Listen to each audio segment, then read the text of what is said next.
Halo semua, balik lagi di channel Toraokun. Sebelum pembahasannya dimulai, silahkan klik tombol subscribe dan aktifkan lonceng notifikasinya supaya kalian gak ketinggalan info dan teori terbaru seputar One Piece.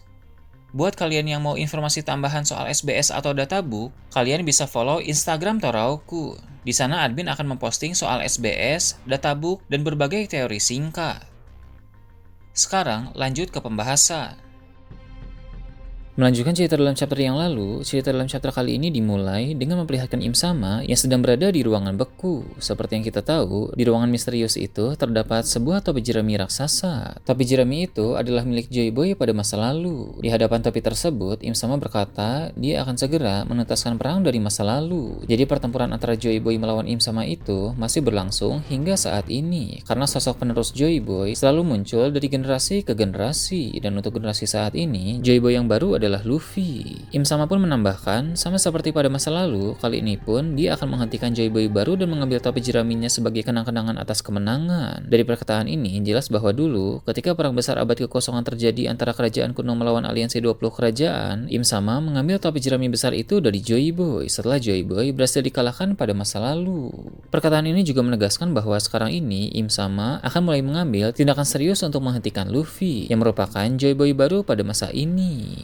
Ketika Im Sama memegang poster buronan Luffy, akhirnya aura Hoshoku Haki milik Im Sama diperlihatkan dengan jelas. Kurang lebih Haki Im Sama ini sama seperti Joy Boy. Tekanannya sangat kuat dan memiliki jangkauan yang sangat luas. Langit di atas Mary Joyce pun menjadi gelap dan menakutkan. Haki Im Sama ini memang sangat kuat, karena Saboy merupakan seorang pengguna buah iblis Logia dan juga pengguna haki yang kuat saja, langsung tak berdaya ketika ditusuk oleh ekor iblis Im Sama, padahal itu hanya serangan biasa yang bukan sebuah jurus. Sekarang, dalam saga terakhir yang sedang berjalan ini, Im Sama akan semakin sering ikut terlibat dalam konflik yang akan terjadi, karena dia sudah serius memburu Luffy sebelum Luffy semakin bertambah kuat. Sangat menarik untuk melihat langkah-langkah serius apa saja yang akan Im Sama ambil dalam upayanya memburu Luffy. Setelah itu, cerita menampilkan salah satu karakter antagonis kuat yang lain, yang juga akan menjadi lawan Luffy pada masa depan nanti, yaitu Kurohige. Di Pulau Hachinosu yang merupakan markas kelompok bajak lautnya, Kurohige dan para komandan Titan sedang membahas soal informasi tentang dua senjata kuno yang sudah diceritakan oleh Karibo beberapa waktu yang lalu. Dengan informasi tersebut, Kurohige pun menambahkan misi untuk para komandan Titan. Beberapa misi sebelumnya, diantaranya adalah menculik puding yang sudah sukses dilakukan oleh Kuzan dan Van Augur. Lalu Kurohige juga sudah sukses mendapatkan beberapa salinan Road Poneglyph setelah mengalahkan Law. Perburuan mereka terhadap banyak buah iblis pun telah membuahkan hasil, karena para komandan Titan sudah mendapatkan buah iblis yang cocok untuk mereka. Selain itu juga masih ada beberapa buah iblis yang akan mereka bagikan kepada beberapa bawahan bajak laut Kurohige yang potensial, karena diketahui di antara para bawahan itu ada beberapa orang yang mempunyai kemampuan bertarung yang cukup mumpuni. Nah, kali ini dengan informasi yang diberikan oleh Karibo, maka misi bajak laut Kurohige pun menjadi bertambah, yaitu memburu senjata kuno Pluton dan Poseidon. Namun tentu aksi itu tidak bisa dilakukan terburu-buru, karena merebut Pluton di Wano Kuni dan menculik Poseidon di Pulau Manusia Ikan bukan hal yang mudah, sehingga harus direncanakan dengan matang.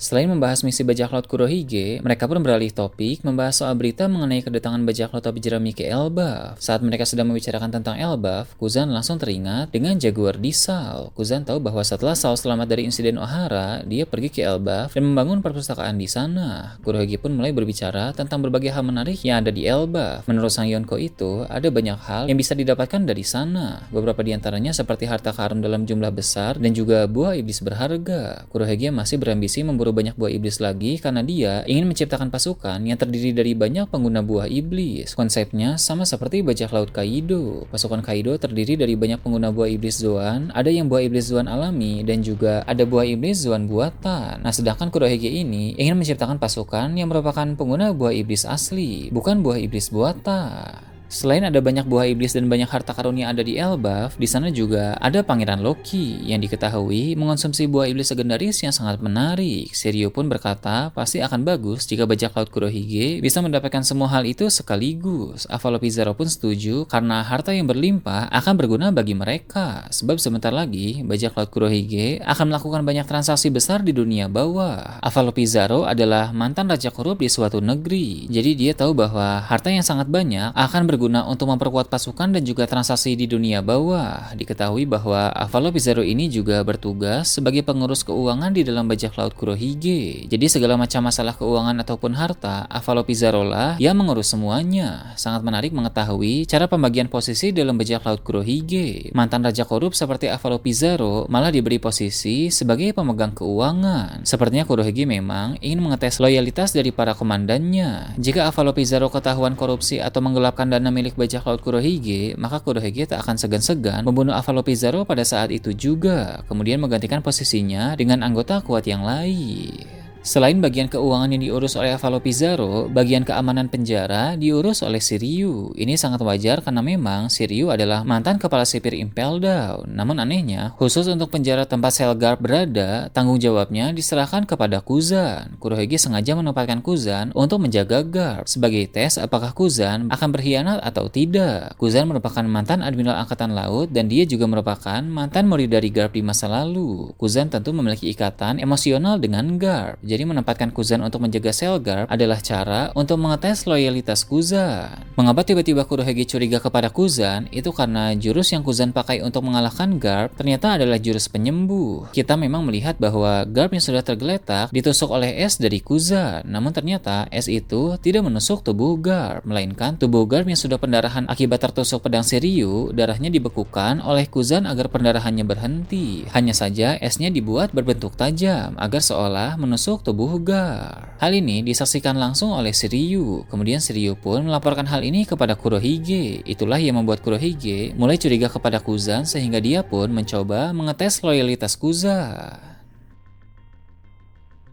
Setelah itu, diperlihatkan Garp sudah sadar walau masih dalam keadaan terluka cukup parah. Kuzan yang sedang berjaga di sana melihat Garp yang sudah sadar dan berkata syukurlah. Garp sempat bertanya kenapa Kuzan menyelamatkannya. Kuzan menjawab karena Garp akan digunakan sebagai alat negosiasi kepada pihak pemerintah dunia dan Angkatan Laut. Namun dalam hati, sebenarnya Kuzan berkata tentu saja dia tidak mau melihat mantan gurunya tewas di depan matanya. Di sini jelas bahwa Kuzan masih peduli kepada Garp dan tidak ingin Garp mati. Garp pun berkata kepada Kuzan, jika seorang penyandang di ambang kematian, maka hakinya akan semakin kuat. Regenerasi dari seorang penyandang di juga jauh lebih cepat dari manusia pada umumnya. Tak akan butuh waktu lama bagi Garp untuk bisa bangkit kembali dan melepas semua rantai yang membelenggunya. Penjara Hachinosu seperti ini tidak akan bisa menahannya lagi. Kuzan pun bilang, dia memang pernah mendengar bahwa jika seorang penyandang di hampir mati dan bisa selamat dari kematian itu, maka mereka akan menjadi jauh lebih kuat dari sebelumnya. Garp membenarkan hal itu. Ini adalah salah satu keunggulan yang dimiliki oleh para penyandang di. Dengan kata lain, karena Garp kemarin hampir mati, maka nanti setelah kekuatannya pulih dan Garp bangkit lagi, kekuatan Garp akan jauh lebih kuat dari sebelumnya. Bukan hanya haki saja yang menjadi lebih kuat, melainkan fisiknya juga menjadi semakin tangguh. Teknik Galaxy Impact yang Garp gunakan kemarin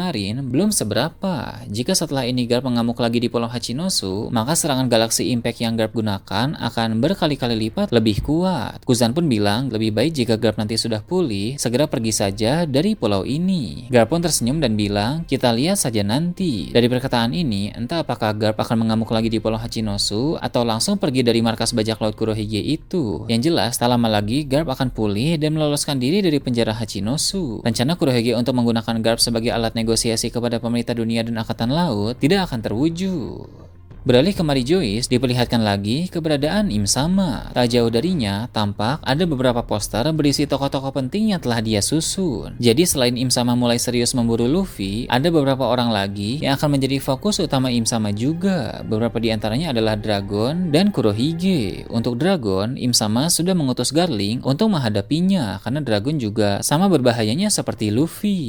Namun, jika nanti Garling tak mampu menghabisi Dragon, maka Im Sama lah yang akan turun tangan. Selain itu, Kurohige juga menjadi target yang ingin dihabisi oleh Im Sama. Kurohige sama berbahayanya seperti Luffy dan Dragon, dan dia juga sama-sama seorang penyandang di. Kekuatan buah iblis Yami Yami no Mi milik Kurohige rupanya juga adalah buah iblis yang sangat diwaspadai oleh Im Sama. Jadi selain buah iblis Hito Hito no Mi model Nika milik Luffy, buah iblis Yami Yami no Mi milik Kurohige juga sangat berbahaya bagi Im Sama. Potensi dari buah iblis kegelapan milik Kurohige itu jauh lebih mengerikan dari yang kita kira. Kemudian pelayan pribadi Im Sama masuk ke dalam ruangan lalu berkata bahwa dia telah mengetahui di mana Vivi berada. Vivi saat ini sedang berada di balon udara milik Morgan. Selain Luffy, Dragon, dan Kurohige, Im Sama juga mengincar Vivi. Namun berbeda dari Luffy, Dragon, dan Kurohige yang harus segera dihabisi, Vivi ini tidak akan dihabisi oleh Im Sama, melainkan hanya diculik saja. Ini tentu berkaitan dengan Nefertari di Lily yang merupakan Ratu Alabasta pada masa lalu, karena Vivi memang memiliki fisik yang sangat mirip dengan Ratu Lily. Im Sama pun kemudian memerintahkan pelayan pribadinya itu untuk segera mencari lokasi balon udara Morgans dan membawa Vivi hidup-hidup. Untuk misi ini, Im Sama tidak perlu turun tangan langsung, karena pelayan pribadinya saja pasti bisa melakukan misi itu. Pelayan Im Sama ini juga bisa menggunakan lingkaran sihir sama seperti para Gorosei untuk berteleportasi dari satu tempat ke tempat yang lainnya. Jadi bisa dikatakan dari segi kekuatan, dia tidak terpaut jauh dari para Gorosei, karena memang sama-sama mendapatkan kekuatan dari Im Sama.